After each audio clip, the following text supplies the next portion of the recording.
Yung akala nila okay ka lang, pero hindi naman pala. Yung umiiyak ka na lang ng lihim dahil ayaw mo may makakita sa'yo na umiiyak.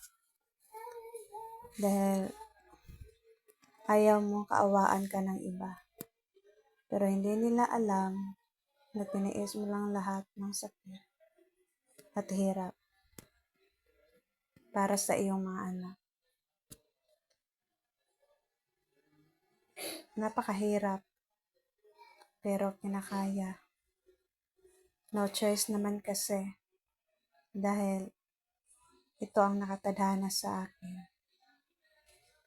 Yung akala nila masaya ka lang, pero pretend lang pala lahat yon.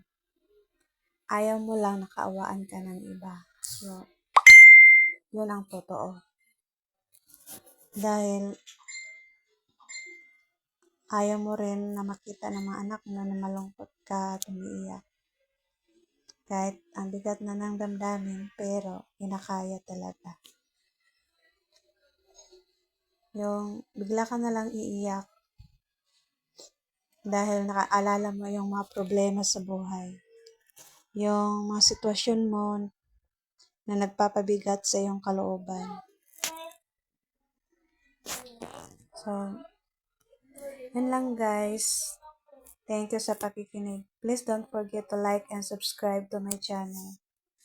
Thank you guys. God bless you all.